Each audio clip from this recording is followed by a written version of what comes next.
ওয়াজান পূর্বের মুহতারাম এটাই বলতে চাইছেন, কারে কই আর কারে বুঝাই, দিল কোথায় আজ কান কোথায়, জীবনে আর আসতে পারবো কিনা জানি না।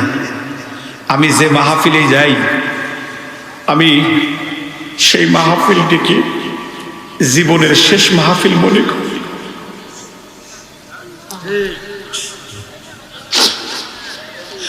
ব্যথাওয়ালা দিলের কথা বুঝতে হলে ব্যথাওয়ালা দিল লাগে, কান্নাওয়ালা চোখের কথা বুঝতে হলে কান্নাওয়ালা চোখ লাগে। আব্বারে আজকে একটাই পয়েন্ট, একটাই আলোচ্য বিষয়, যদি একবার আল্লাহর সাথে সুসম্পর্ক হয়ে যায়, তামাম পৃথিবী শুধু আপনার না, তামাম পৃথিবীর মুকুটহীন বিনা ভোটের বাদশা।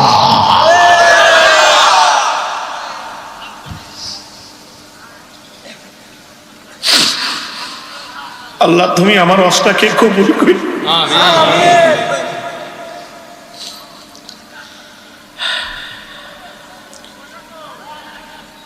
আমার শ্রোতাদেরকে কবুল করো।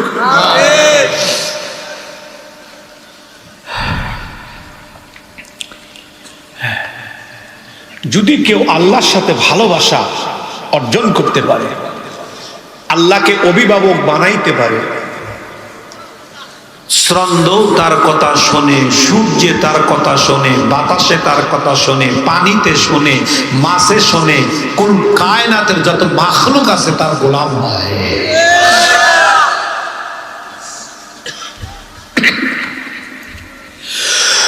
মদিনার মধ্যে বাজানো ভূমিকম্প, যারা মক্কা মদিনায় গিয়েছেন তারা দেখেছেন এক একটা পাহাড় কত উঁচু। উহুদ পাহাড়টা প্রায় 9 কিলোমিটার লম্বা। মুসলমান ভাইরা আমার, এই পাহাড়গুলি হেলতেছে দুলতেছে, হেলতেছে দুলতেছে, কখন যেন পাহাড়টা পড়ে যায়, জমিন হেলতেছে দুলতেছে। হযরত ওমর রাদিয়াল্লাহু তাআলা আনহু তখন মদিনার প্রেসিডেন্ট বাজান, হযরত ওমর রাদিয়াল্লাহু তাআলা জমিনে একটা লাথি দিলেন। জমিনকে লাথি দিয়ে জমিনকে বলতেছেন, ওরে জমিন, আমি ওমর, তুমি কেন কাঁদতেছো? তুমি এই মুহূর্তে থেমে যাও। একটা জমিনে লাথি দিয়েছে, সঙ্গে সঙ্গে ভূমিকম্প পর্যন্ত চলে গেছে।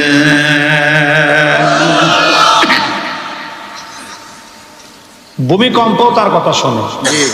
সুবহানাল্লাহ। নীল নদের মধ্যে পানি নাই, সমস্ত মানুষ আমিরুল মুমিনিনের কাছে চলে আসছেন। আমিরুল মুমিনিন, নদীতে পানি নাই, কি করা যায় আপনি ব্যবস্থা করে দেন। ওমর রাদিয়াল্লাহু তাআলা আনহু বাজান একটা সিটি লেখলেন নীল দরিয়ার কাছে, ওরে দরিয়া, আমি ওমর বলছি পানি নাই, কষ্ট, তুমি যদি সৃষ্টিকর্তা হও তোমার কাছে আমার কোনো দাবি নাই, আর তুমি যদি আল্লাহর অনুমতিতে প্রবাহমান হও তাহলে আমি ওমর বলতেছি তুমি আল্লাহ পাকের অনুমতিতে প্রবাহমান হও। এতটুকু লিখে দিয়ে বললেন, কাগজটা নদীর মধ্যে রেখে আসো, চরের মধ্যে রেখে আসো। বাজান, কাগজটা রাখতে সময় লাগছে, দরিয়ার মধ্যে পানি আসতে সময় লাগে নাই।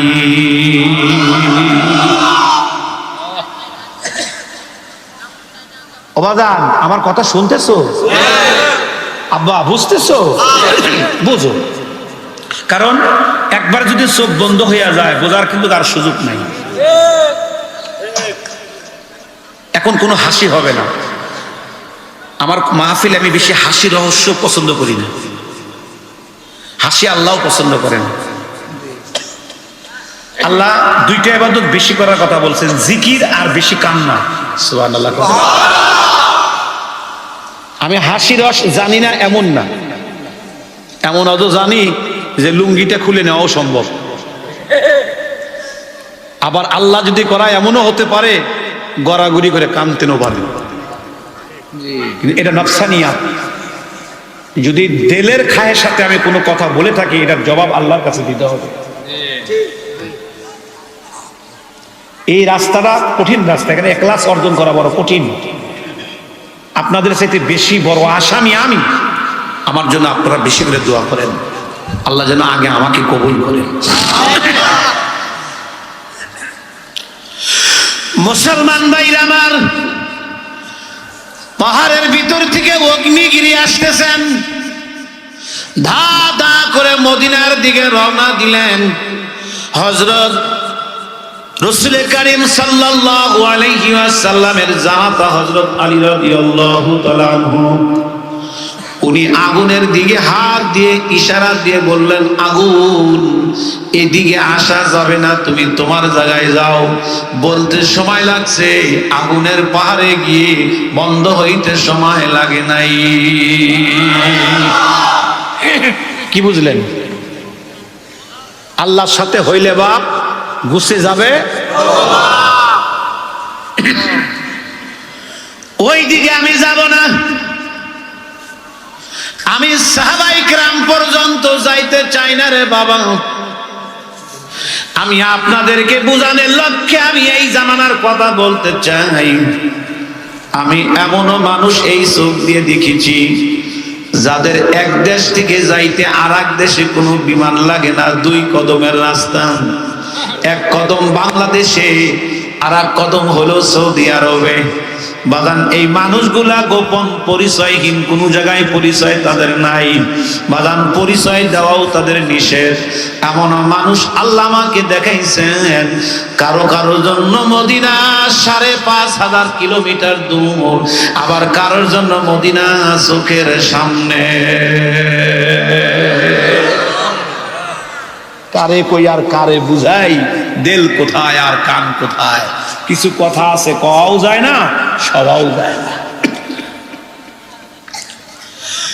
সিলেটের জমিনে ঘুমায় আছেন শাহজালাল রহমাতুল্লাহি আলাইহি। গৌর গোবিন্দ সব কিছু অবরোধ দিয়েছেন যাতে শাহজালাল রহমাতুল্লাহি আলাইহি সিলেটের পূর্ণভূমিতে না আসতে পারেন। বাজান, উনি যখন দরিয়ার মধ্যে দিয়ে রওনা দিলেন, বাবাজি নৌকা নাই, স্টিমার নাই, লঞ্চ নাই। উনি জায়নামাজ খানা পানির উপরে পেরে দিলেন। উনি জায়নামাজের উপরে চড়ে পানির উপর দিয়ে ভেসে ভেসে রওনা দিলেন। আমি জিজ্ঞাসা করতে চাই, জবান খুলে বলেন তো, পানি শুনে কার কথা? অথচ জায়নামাজে পানি পড়ে না। সুবহানাল্লাহ বলেন। আল্লাহর সাথে হইলে ভাব গুছে যাবে। এমন আল্লাহর বান্দা আমি দেখছি, এই যে চায়, এই যে পায়। মুহাম্মাদান আবদুহু ওয়া রাসূলুহু الذي أرسله بالحق بشيرا ونذيرا وداعيا إلى الله بإذنه وسراجا منيرا أما بعد সকলেই পড়ুন আউযু বিল্লাহি মিনাশ শাইতানির রাজীম। সকলেই পড়ুন বিসমিল্লাহির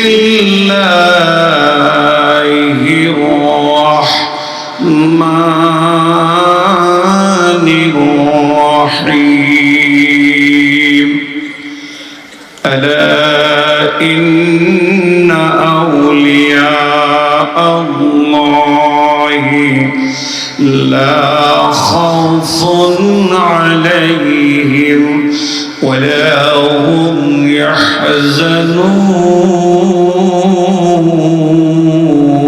يحزنون. وقال تعالى في موضع آخر ইন আউলিয়াউহু ইল্লাল মুত্তাকুন।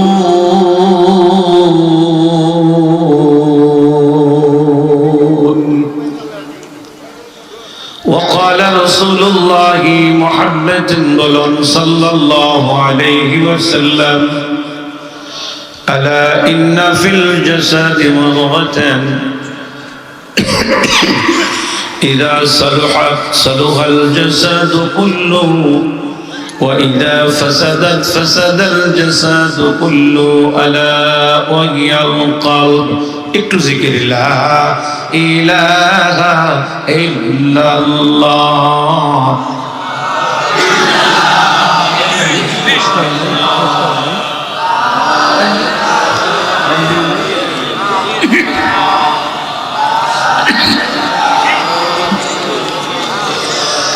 জোরে সুবহানাল্লাহ আলহামদুলিল্লাহ লা ইলাহা ইল্লাল্লাহ।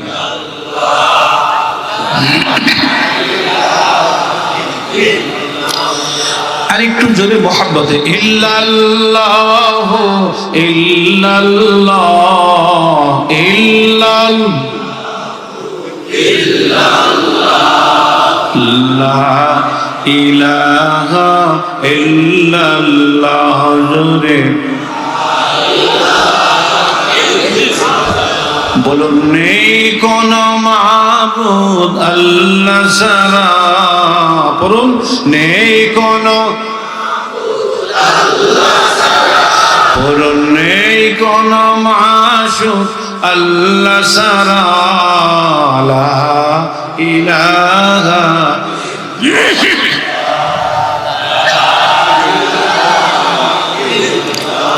মুহাম্মাদুর রাসূলুল্লাহ।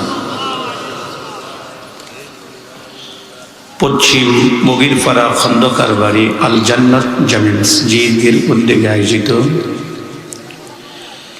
এবং কবরবাসীদের রুহের মাগফিরাত কামনায় ঐতিহাসিক তৃতীয় বার্ষিক দোয়া ও ওয়াজ মাহফিলের সবার মধ্যমণি পরম শ্রদ্ধেয় শ্রদ্ধাভাজন সম্মানিত সভাপতি, জাতির শ্রেষ্ঠ সন্তান বুজুর্গ হযরত ওলামায়ে কেরাম, বিভিন্ন অঞ্চল ও মহল্লার এরিয়া থেকে আগত সম্মানিত সুধী, সম্মানিত মুরব্বিয়ানি কেরাম, যুবক ভাইয়েরা, পর্দার অন্তরালে পর্দা নিশীন পর্দারতা অবলা সরলা পরম শ্রদ্ধা কলিজার টুকরা আমার জানেরা, সর্বাগ্রে জানাই আলিশানে দরবারের শুকর যে রব যে মালিক, দ্বীনের নিসবতে উলামা হযরতের সুহবতে তত্ত্ব সমৃদ্ধ ইখলাসপূর্ণ দ্বীনের অতি ও জরুরি তিনি কিছু দিক নির্দেশনামূলক আলোচনা শোনা বলার তৌফিক দিলেন। সেই মাহমুদের দরবারের শুকর সকলে একটু জবান খুলে পড়ে নিন আলহামদুলিল্লাহ। আবার বলুন আবার বলুন চেহারাটা একটু উপর দিকে দিয়ে বলুন আলহামদুলিল্লাহ। আর একবার বলুন, 5 বার বলেছি। মন চাচ্ছে যে ওয়াজের পরিবর্তে শুধু কালেমাত্র শুকর ফজর পর্যন্ত বসে বসে বলব। প্রশ্ন করবেন কেন হুজুর? যতগুলি কারণ আছে তার মধ্যে উল্লেখযোগ্য একটা কারণ, মাহফিলে যারা আমার সামনে বসে আছেন বলুন তো এ পরিমাণ মানুষ বাহিরে আছে না নাই? আর একটু জোরে বলেন। দ্বিতীয় নম্বর প্রশ্ন হলো তাদের আসার সুযোগ আছে না নাই? আসতে কি পয়সা লাগে? পয়সাও লাগে না, সুযোগও আছে, কপাল পোড়া, তারপরেও আসতে। আপনারা যারা এখানে বসে আছেন বলুন তো আপনাদের যাওয়ার সুযোগ আছে না নাই? গেলে কি পয়সা লাগবে? আপনাদের যাইতে পয়সাও লাগে না, যাওয়ারও সুযোগ আছে। সুযোগ থাকা সত্ত্বেও আপনারাও যাইতে পারেন না। তারা আসতে পারে না আর আপনারা যাইতে পারেন না। বলুন এই দুই শ্রেণীর মানুষের মধ্যে পার্থক্য আছে না নেই? পার্থক্যটা কি? এখানে যারা আপনারা এসেছেন নিঃসন্দেহে আপনারা আল্লাহ এবং রসুলের মেহমান।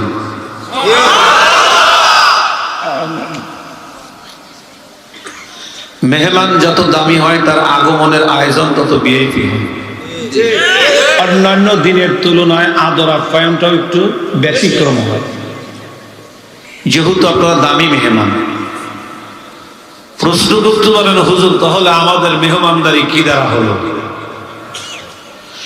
আপনারা যারা এই জায়গায় এসেছেন যদি ইখলাসের সাথে এসে থাকেন,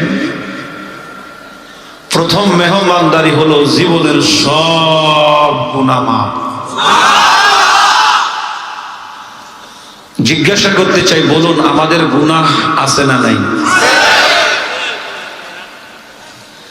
এই জায়গায় আসার কারণে যদি আল্লাহ পাক মাফ করে দেন, এর চেয়ে সৌভাগ্যশালী মানুষ আর নাই। এই জন্য আপনারা যারা এই জায়গায় এসেছেন, আজকে তো তৌফিক মাত্র, কবুল হয়েছে আসমান জমিন সৃষ্টির 50,000 বছর আগে।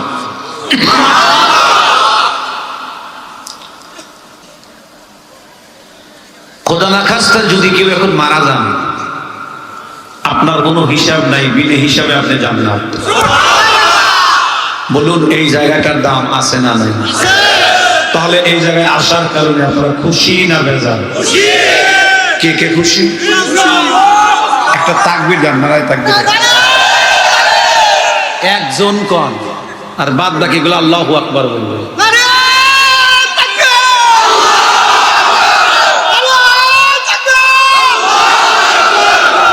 মাশাআল্লাহ, তবু তো বলছি। আল্লাহ শুকর, আল্লাহ কবুল করেন। আমি যদি একটু আলোচনা করি, আপনাদেরকে শোনার মন মানসিকতা আছে? শুরু দিয়ে যে পরিবেশটা পেয়েছি, দেখেছি অনেক মানুষ তো এলোপাতাড়ি। আমার জীবনে এই একটা মাহফিল কেবল সবে মাত্র, যে এত অল্প সংখ্যক লোক নিয়ে কথা বলছি, তবুও আল্লাহ শুকর, যারা আপনারা এসেছেন আপনারাই প্রকৃত মানুষ।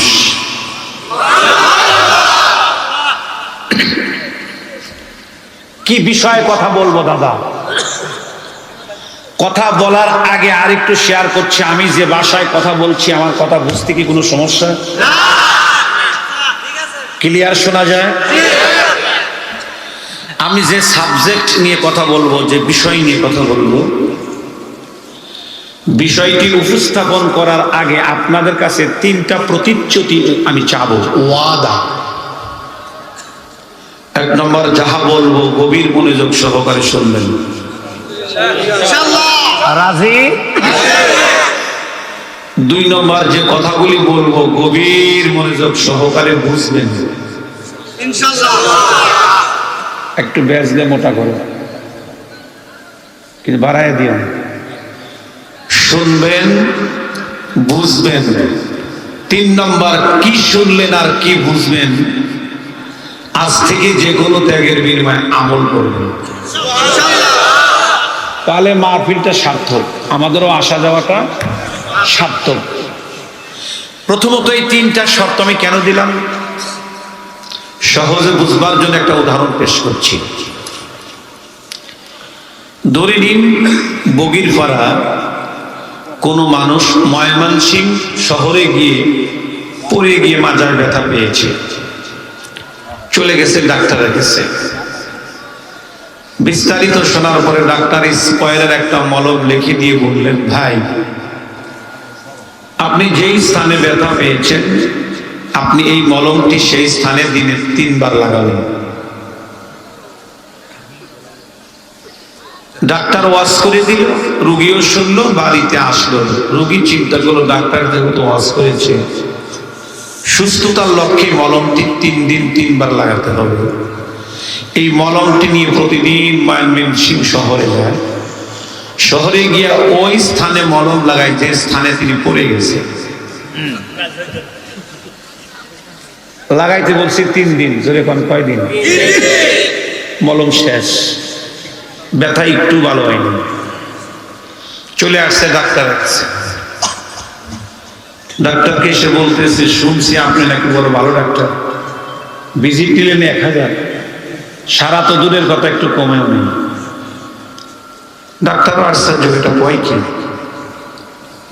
না সারলেও তো একটু কমবে, দেখি মলম। মলম নিয়ে দেখি মলম শেষ। আচ্ছা কোন স্থানে লাগাইছেন দেখি তো, দাঁড়ান একটা সিএনজি নিয়ে আসি। ডাক্তার কয় ব্যাপক কি কয়, শরীরের স্থান দেখতে সিএনজি লাগিয়ে দেন। ডাক্তার বললো আরে ভাই কি বলতেছেন, কেন ডাক্তার আমাকে আপনি ওয়াজ করছেন না যে যেই স্থানে ব্যথা পেয়েছি সেই স্থানে লাগাতে হবে? আমি তো ব্যথা এখানে পাইনি, ব্যথা পেয়েছি ময়মনসিংহ শহরে, আমি সেই স্থানে মলম লাগাইছি। বুঝে থাকলে বলুন, এই রোগী যদি তামাম পৃথিবীর সকল কোম্পানির মলম সে জায়গায় লাগায় সুস্থ হবে? কেন হবে না? রোগী বোঝে নাই। কথা বলেন, রোগী, ডাক্তার ওয়াজ করেছে ঠিকই, রোগীও শুনেছে, কিন্তু রোগী বোঝে নাই। না বোঝার কারণে আমল ঠিক হয় নাই, আমল ঠিক না হওয়ার কারণে তার ব্যথাও ভালো হয়নি। আমি এই সত্যটা এই জন্য দিলাম, আপনারা শুনবেন বুঝবেন না, অথবা শুনবেন বুঝবেন আমল করবেন না, এরকম মাহফিল 3 বছর কেন কিয়ামত পর্যন্ত হইলেও আমল আখলাক ভালো হবে না। এজন্যই অনুরোধ করছি, শুনবেন বুঝবেন, আজ থেকে যে কোনো ত্যাগের বিনিময়ে আমল করবেন। রাজি? জোরে রাজি? কে কে রাজি না হাত উঠান। একটু পরীক্ষা করলাম, তালে আছেন না বেতালে আছেন? মাশাআল্লাহ, যারা হাত উঠেছেন তারাও পাস, যারা উঠান নাই তারাও পাস, আলহামদুলিল্লাহ বলেন। শুনবো বুঝবো আমল করবো, বলেন শুনবো, আবার বলেন ওয়াদা, বলেন ওয়াদা, বলেন ওয়াদা। কে কে? লিল্লাহি তাকবীর, জোরে নারায়ে তাকবীর। আল্লাহ হাতগুলা তুমি কবুল করো, জোরে বলেন আমিন। বাস, কথা কমপ্লিট। এখন কোন সাবজেক্ট? সাবজেক্টটি আলোচনা করার আগে এতটুকু প্রথম জেহেনে আপনাদেরকে দিতে চাই, একটু শেয়ার করতে চাই। আপনারা জানেন আজ পৃথিবীতে শান্তি নাই, দিন যতই যাইতেছে অশান্তির গরম আবহাওয়া ততই ধেয়ে আসতেছে। কথা কয় না? পৃথিবীতে যত জাতি আছে সবচাইতে মজলুম, নির্যাতিত, বঞ্চিত, লাঞ্ছিত, অপমানিত কোন জাতি থাকলে একমাত্র মুসলমান। কোন সন্দেহ আছে কি? বাস্তব প্রমাণ ফিলিস্তিন। বলেন বাস্তব প্রমাণ কি? ফিলিস্তিন। বাংলাদেশেও আসতেছে, প্রক্রিয়া চলছে। এত কিছু বালা মুসিবত, অভাব, অনটন, কেবল তো 6 সেকেন্ডের ঝাঁকুনি। রাসূল হাদিস শরীফের মধ্যে বলছেন, তসবির দানা ছিঁড়ে দিলে যেরকম ধারাবাহিক ভাবে পড়তে থাকে, এমন ভাবে মুসিবত তোমাদের উপর আসবে, বৃষ্টির দানার মতো আসবে। এই বালা মুসিবত যত যাই বলেন কেন আসে? অথচ মুসলমান তো বর, মুসলমান আছে তো আসমান আছে, মুসলমান আছে তো জমিন আছে, মুসলমান আছে তো গ্রহ নক্ষত্র আছে। মুসলমান থাকার পরেও এত মুসিবত কেন? তার মূল কারণ হলো মুসলমানের সম্পর্ক আল্লাহর সাথে নাই। একটু জোরে বলেন, কার সাথে নাই? এই জন্য আমার শেখ মুর্শিদ আল্লামা আলহাজ হাফেজ হযরত মাওলানা আব্দুল মতিন নিসারী রাহমাতুল্লাহি আলাইহি বলছিলেন, আল্লাহর সাথে হইলে বাপ গুছে যাবে সব অভাব, আল্লাহর সাথে নাই রে ভাব, এটাই হলো মূল অভাব। কি কথা ঠিক আছে না? আল্লাহর সাথে হইলে ভাব গুছে যাবে সব অভাব,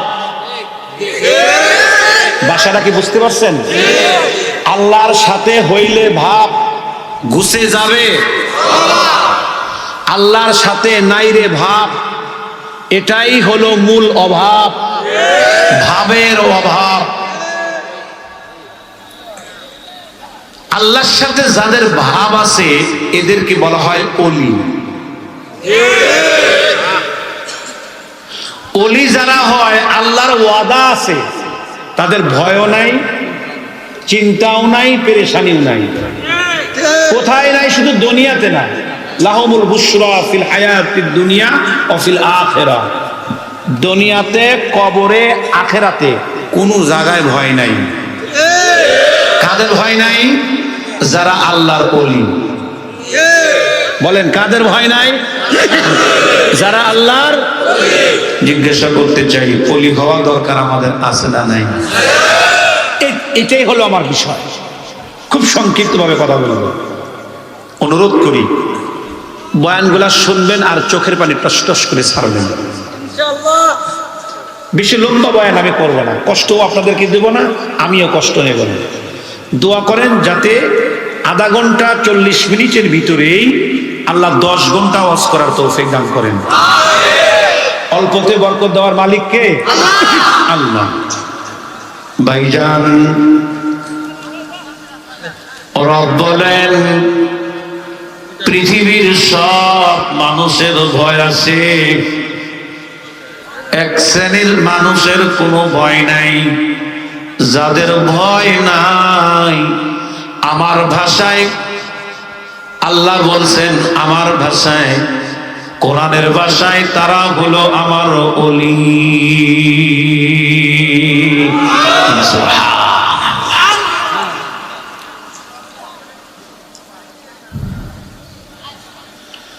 ওলি যদি হওয়া যায় তার লাভটা কি? রব বলেন আল্লাহু ওয়ালিয়ুল্লাযীনা আমানু ইখরিজুহুম মিনাজ-জুলুমাতি ইলান-নূর।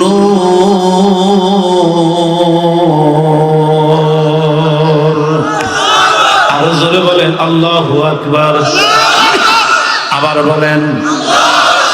এ ভাইরা আমার, যারা আল্লাহর ওলি হয়, যারা ইমানদার হয়, এদের অভিভাবক হলো আমার আল্লাহ।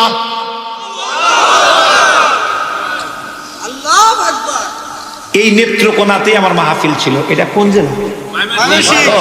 এরপরে কি? নেত্রকোনা। গত 2-3 বছর আগে লোকজন কইল, হুজুর আমরা আজকে আপনার সারা রাত বয়ান শুনবো। বলেন এটা অযৌক্তিক কথা না? একটা লোক কি এত কথা কইতে পারবে? এই যে ঠান্ডা লাগছে, আমার জ্বর, কথা বলতে কষ্ট হচ্ছে, তবু আসছি, যেহেতু দাওয়াত স্বীকার করেছি। এক যুবক ঘরের মধ্যে বলতেছে, হুজুর অনলাইনে শুনি, আজকে একটু প্রাণ ভরে অশ্বন্ত দীর্ঘ রাত শুনবো। তা আমি খুললাম, আমার উপরের নির্দেশ, আমি 12টার পরে ওয়াজ করি না। যুবকটা কলার ঝাঁকি দিয়ে বলল, হুজুর এমন কোন মায়ের পুত নাই যে আপনারা কিছু কয়, আপনার ইচ্ছা। বললাম ভাই, কোন মায়ের পুত তো না, আমার মুরব্বী, আমার শায়েকের নির্দেশ, 12টার পর আমি বয়ান করি না। তখন বলো বুঝতে পারছি, সমস্যা নেই। আর এক মুরব্বী বলতেছে, হুজুর কিছু মনে করেন না, এই যুবক ওর আপন ভাই পুলিশের এডিশনাল আইজি, তাহলে ওর আপন ভাই পুলিশের এডিশনাল আইজি, ওর একটা ক্ষমতা আছে না নাই? তখন আমার একটা জ্ঞান অর্জন হলো, থানার ওসি যদি আমার বন্ধু হয়, থানায় আমার। এসপি যদি বন্ধু হয়, জেলায় আমার। মেম্বার যদি আমার বন্ধু হয়, ওয়ার্ড আমার। চেয়ারম্যান যদি বন্ধু হয়, ইউনিয়নই আমার। এমপি যদি আমার বন্ধু হয়, আসনটাই আমার। মন্ত্রী হইলে অর্ধেক দেশ আমার। আর যদি প্রধানমন্ত্রী হয়, পুরো দেশ। যদি কুল কায়নাতের মালিক আল্লাহ আমার বন্ধু হয়,